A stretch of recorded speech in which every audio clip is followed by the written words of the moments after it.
Mas já falei do Marco Aurélio, sabe aquele escoteiro que desapareceu no Pico dos Marins? Não, eu Aqui em tô São bem por Paulo. fora, sabe disso? Mas não vai por mim, porque eu também sei pouca coisa. Não, é que esse Quando caso... vem aqui o Beto e o Ulisses, eles ficam me contando das paradas também. né? Foi um caso bem famoso também. É? Foi um Qual escoteiro que foi? desapareceu. Eles foram fazer uma trilha. E aí, um deles se machucou. E aí, o Marco Aurélio foi descer até a fazenda que eles tinham parado pra acampar, pra pedir ajuda. Só que ele desceu sozinho. E aí, a gente não sabe se ele se perdeu, se alguém pegou ele, o que aconteceu, porque aí ele sumiu, né? O cara que foi pedir ajuda sumiu. Ele tinha uns 14 anos também, eu acho. Porque ele tava com o líder dos escoteiros, acho que mais 3 meninos. E aí, quando eles estavam subindo, um deles machucou. Aí, eles até tentaram descer com ele machucado, mas tava muito difícil. E aí, o Marco Aurélio falou, não, eu desço. E aí, eu chamo ajuda, a gente volta aqui buscar vocês. Só que aí, os 3 conseguiram descer e chegaram lá no acampamento, não tava lá o Marco Aurélio. Eita. E nunca acharam o corpo do Nunca acharam. E aí, nossa, tem várias teorias. Esse caso tem teoria até de abdução alienígena, só pra você ter noção. Mas do que, além de abdução? É que dizem que nesse dia, algumas pessoas viram luzes no céu. Ih! Mas assim, eu não sei. Não sei se ele acabou se perdendo ou se alguém pegou ele no meio do caminho. Tem algumas teorias, esse caso foi até reaberto recentemente. Tem gente que acha que ele virou um andarilho, que perdeu a memória, talvez, que não Caiu, se lembra bateu a que é cabeça. ele e tá em outra cidade sem saber da história dele. Nossa. A gente não sabe. É um caso bem famoso também. Que triste essa Pois parada. esse já falei. Então esses assim eu acho mais interessante. Entendi. E do serial killers do Manson, você fez? Fiz também. E aí? Nossa, o meu primeiro vídeo da vida foi falando do Charles Manson. E aí? Qual muito doido também, né? a história é muito bizarra, né? Porque ele nunca matou ninguém, né? Você assistiu o filme do Tarantino? Assisti doido, Era Uma né? Vez em Hollywood, né? Sim. Que doido. Pois é. E nossa, foi terrível, né? Os crimes... Ele conseguiu manipular as pessoas pra acharem que tava certo matar alguém, né? Em nome da família Manson lá. Eu acho que... Ele era meio doido, né? Ele era bem doido. Até nas entrevistas dele, ele começa a falar de um jeito muito esquisito. Em Mindhunter mesmo ele aparece, né? E o ator é o mesmo que faz o filme do Tarantino. É? É o mesmo, de Mindhunter e o... Tô tentando lembrar. Era Uma Vez em Hollywood. Caramba, é o mesmo? É. Que legal. É um meio cabeludo. Sim. Pô. Que eles são parecidos. Quando vão lá naquela comunidade lá, ele tá lá? Tá. Tô tentando lembrar do Era Uma Vez. Ele aparece também, ele tem uma hora que ele vai até a casa e até conversa um pouco com eles. Ah, pode crer, né? Tem. Sim, ele é um ator muito bom. E eu acho que o Charles Manson, eu acho que foi a primeira história que me interessou de casos criminais. Porque eu lembro que eu comecei a ler, eu falei, não é possível que isso aconteceu. Tipo, como que você consegue manipular as pessoas nesse ponto, né? E assim, os assassinatos foram muito brutais. A Sharon Tate mesmo que morreu, tava grávida, né? A esposa do diretor de cinema, Sim, né? Pois é. Que doideira. E ela tava no auge da fama, foi muito traumático. Ela tava de 8 meses ainda. E no filme eles subvertem, né? Isso daí quando chega essa hora. É que o filme é uma outra versão, né? Pois é.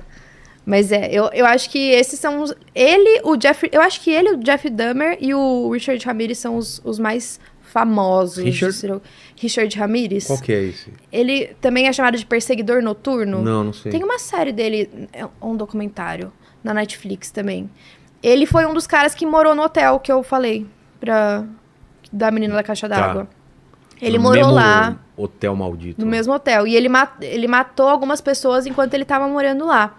E ele também, nossa, matou um monte de gente. E ele ficou conhecido como Perseguidor Noturno porque ele ia durante a noite, né? Ele invadia as casas.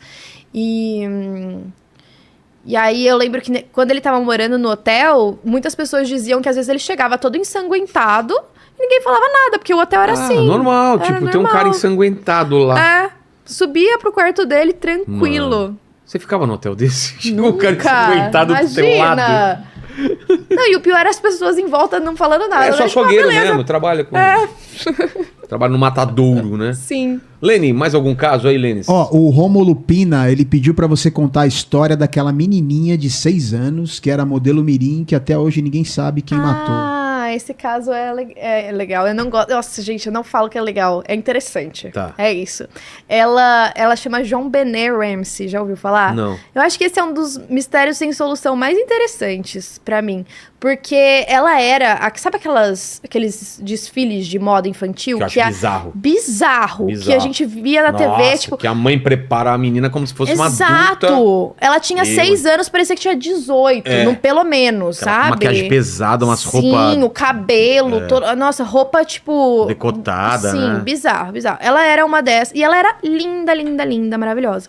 E aí, numa noite de Natal, a mãe dela acordou, desceu as escadas, encontrou um bilhete de resgate na escada da casa. Um bilhete, assim, gigante, 3 páginas, escrito à mão, falando que tinham pegado a filha dela, que eles queriam $118 mil específicos de resgate. Que específico, né? Falando o dia, a hora que precisavam entregar. E, nossa, contando vários detalhes da vida. Parece que a pessoa ficou lá escrevendo um diário. E aí ela foi no quarto da menina, viu que ela realmente não estava na casa. E aí ela ficou desesperada, acordou o marido, ligou pra polícia, a polícia foi lá, eles procurando. Aí o pai decide ir olhar a casa, né, ver se não encontra nada. E aí quando ele entra no porão, ele abre a porta e ele vê o cobertorzinho da menina, embaixo tava o corpo dela, ela já tava morta. E ela tava ainda com... tava com um negócio em volta do pescoço, preso num pincel, várias coisas esquisitas. E aí eles começaram a analisar a cena do crime, porque eles pensaram, qual que é o sentido de ter um bilhete de resgate se a menina já estava morta? Por que era aquele valor? E aí começou toda uma investigação pensando se os pais não tinham sido os responsáveis. Porque aí o que pareceu? Pareceu que alguém teria... Como teria que ser o cenário? Sim. Alguém ia ter que ter entrado naquela madrugada, pegado a menina, aí matado ela, né, provavelmente, deixado o corpo, parado para escrever 3 páginas, porque a folha que o bilhete estava escrito e a caneta eram da própria casa. Então ele chegou na casa, ficou lá, Tem escrito lá. escrevendo à mão, e ainda ter tempo de sair sem ninguém ouvir nada e tava todo mundo dormindo na casa. Não fecha. Não fecha. E aí começaram as investigações para tentar entender. Os pais, a mãe principalmente foi considerada muito suspeita, porque ela também participava de vários concursos de beleza. Tem gente que fala que ela tinha um pouco... Sabe a mãe narcisista que não quer ver a filha brilhando? Que ela tinha um pouco de ciúmes. Sim. E o pincel que estava amarrado no pescoço dela era do kit da mãe também, de pintura. Tá. Então, tudo que foi usado Pintura pra... de maquiagem? De pintura. Ela pintava, tipo... Tá. Tudo que foi usado pra matar a menina estava dentro da própria casa. Por isso que era estranho. E aí começaram várias teorias. Até hoje é sem solução. A gente não sabe quem foi. Os pais depois, eles não foram presos. Não aconteceu nada com eles. A mãe até acabou morrendo. E aí tem uma pista que no estômago da menina tinha abacaxi. Ela tinha comido abacaxi. E aí, todo mundo falando, mas de onde que veio esse abacaxi? Ela não comeu abacaxi antes de morrer. E aí eles descobriram que o irmão dela tava comendo abacaxi antes de dormir. E até a tigela ainda tava em cima da mesa. E aí começaram a teorizar que talvez, enquanto ele tava lá comendo, ela deve ter descido, pedido pra comer também. Ele deve ter ficado bravo com ela, falado, não, sai daqui. Bateu nela. E aí, talvez por um acidente, ela morreu.